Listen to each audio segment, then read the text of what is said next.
नमस्कार and welcome to JAC board वाला। मैं हूं आकाश सेन और आज इस वीडियो में हम लोग क्लास 11th पॉलिटिकल साइंस पर बात करने वाले हैं। स्पेशली उन सभी प्रश्नों पर बात करने वाले हैं जो एग्जाम में बहुत बार आया है या तो फिर वर्तमान समय में एग्जाम की दृष्टि से काफ़ी जरूरी है। ठीक है, चलिए हम लोग प्रश्न संख्या 1 के साथ प्रारंभ करते हैं। और प्रश्न संख्या 1 हम लोगों को दिया गया है कि भारत में दीवानी तथा फौजदारी मामलों को सुलझाने के लिए अपील का सबसे बड़ा न्यायालय कौन सा है। तो सिंपल सी बात है, उच्चतम न्यायालय। ठीक है, देखिए मैं आप लोगों के लिए ऑप्शन को नहीं पढ़ूंगा, ठीक है ना। ऑप्शन को यदि पढ़ूंगा तो वीडियो बहुत लंबा बन जाएगा और कुछ दिन बाद तो आप लोगों को एग्जाम है ही, तो अभी उतना सारा ऑप्शन पढ़ के वीडियो को बहुत लंबा करके कोई फ़ायदा नहीं है ना।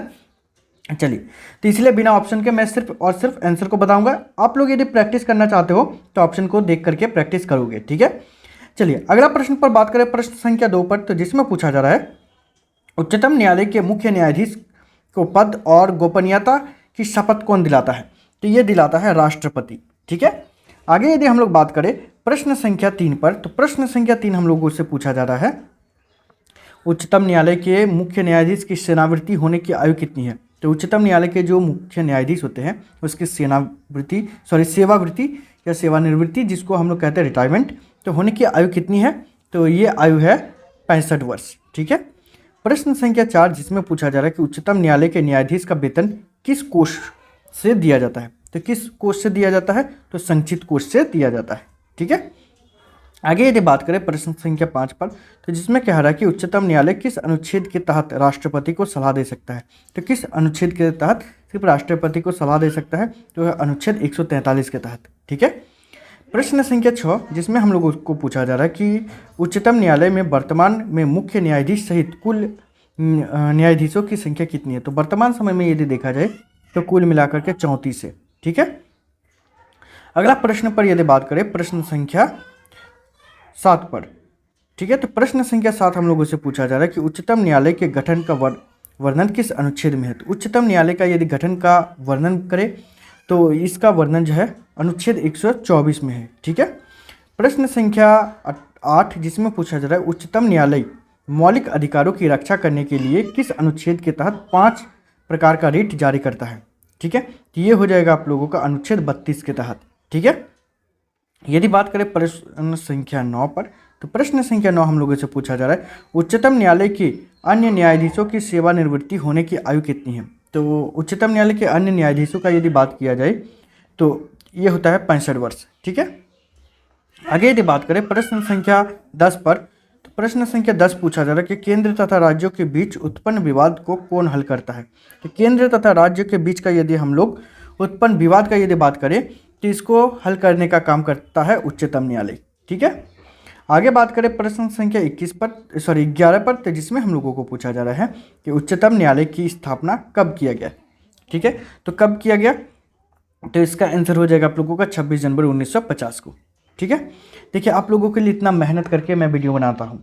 ठीक है, पहले तो टाइपिंग करना पड़ता है, लिखना पड़ता है, उसके बाद फिर जा करके आप लोगों के लिए वीडियो भी बनाना पड़ता है। तो इतना मेहनत कर रहे हैं तो बस आप लोगों से छोटा सा उम्मीद करते हैं कि आप लोग चैनल को सब्सक्राइब कीजिएगा और मेरा मोटिवेशन लेवल को बढ़ाने के लिए अपने फ्रेंड के साथ शेयर जरूर कीजिएगा। ठीक है, और अभी तो 11th क्लास का एग्ज़ाम और 4-5 दिन के अंदर आप लोगों का एग्ज़ाम हो जाएगी। तो यदि आप लोगों को क्लास 12 का ट्यूशन लेना है तो ट्यूशन लेने की आवश्यकता नहीं है, बिल्कुल भी नहीं है। मैं शुरू से लेकर लास्ट तक आप लोगों को शॉर्ट टाइप का, लॉन्ग टाइप का और यहाँ तक कि पूरा किताब को रीडिंग करके आप लोगों को पढ़ाऊँगा। ठीक है, तो बस आप लोगों को छोटा सा काम करना है, मेरा मोटिवेशन लेवल बढ़ाना है और उसके लिए अपने फ्रेंड के साथ शेयर करना है। ठीक है ना, चलिए प्रश्न संख्या 12 जिसमें पूछा जा रहा है कि भारत में अपील का सबसे बड़ा न्यायालय कौन सा है। तो भारत में अपील का सबसे बड़ा न्यायालय जो है वो है उच्चतम न्यायालय। ठीक है, प्रश्न संख्या 13 जिसमें पूछा जा रहा है कि भारत में किसी व्यक्ति के मौलिक अधिकार के हनन होने पर रीट याचिका किस न्यायालय में दायर की जा सकती है। ठीक है, तो इसका आंसर हो जाएगा आप लोगों का उपरोक्त दोनों, मतलब उच्चतम न्यायालय और उच्च न्यायालय, ये इन दोनों में। ठीक है, प्रश्न संख्या यदि हम लोग 14 पर बात करें तो जिसमें पूछा जा रहा है कि उच्चतम न्यायालय के न्यायाधीशों को कौन नियुक्त करता है। तो सिंपल सी बात है, राष्ट्रपति नियुक्त करता है। ठीक है, प्रश्न संख्या 15 जिसमें पूछा जा रहा है उच्चतम न्यायालय के न्यायाधीशों पर महाभियोग का प्रस्ताव लाया जाता है। तो किसके द्वारा लाया जाता है, तो इसका आंसर हो जाएगा आप लोगों का लोकसभा या राज्यसभा द्वारा। ठीक है, प्रश्न संख्या यदि 16 पर बात करें तो जिसमें पूछा जा रहा है कि न्यायिक पुनर्विलोकन का अधिकार किस देश के संविधान से लेकर भारत के संविधान में शामिल किया गया है? ठीक है, तो इसका आंसर हो जाएगा आप लोगों का संयुक्त राज्य अमेरिका से। ठीक है, प्रश्न संख्या 17 जिसमें हम लोगों को पूछा जा रहा है कि उच्च न्यायालय किस अनुच्छेद के तहत मौलिक अधिकार के हनन होने पर 5 प्रकार की रीट जारी कर सकता है? तो किस अनुच्छेद के तहत जारी कर सकता है? तो अनुच्छेद 226 के तहत। ठीक है,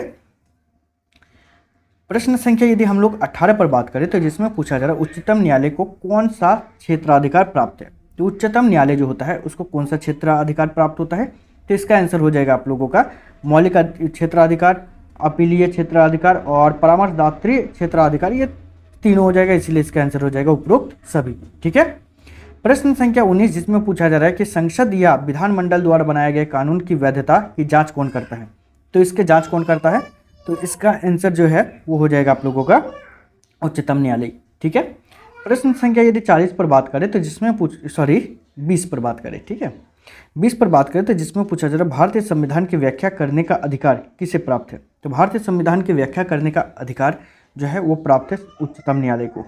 ठीक है, प्रश्न संख्या 21 जिसमें पूछा जा रहा है कि भारत के सर्वोच्च न्यायालय के न्यायाधीश पर पहली बार महाभियोग का प्रस्ताव संसद में कब लाया गया था? ठीक है, तो कब लाया गया था? तो इसका आंसर हो जाएगा 1993 ईस्वी को।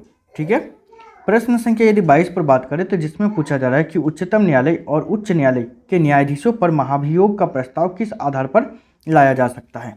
ठीक है, तो इसका आंसर हो जाएगा आप लोगों का भ्रष्टाचार का आरोप लगाकर और अयोग्य होने का आरोप लगाकर जो है लाया जा सकता है। ठीक है, तो इसका उपरोक्त दोनों हो जाएगा।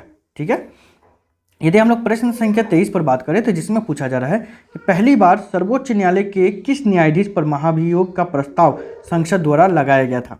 ठीक है, तो इसका आंसर जो है आप लोगों का हो जाएगा बी रामास्वामी के लिए। ठीक है, आगे यदि बात करें हम लोग प्रश्न संख्या 24 पर, तो प्रश्न संख्या 24 हम लोगों से पूछा जा रहा है कि सर्वोच्च न्यायालय के मुख्य न्यायाधीश के पद पर सामान्यतः किसकी नियुक्ति होती है?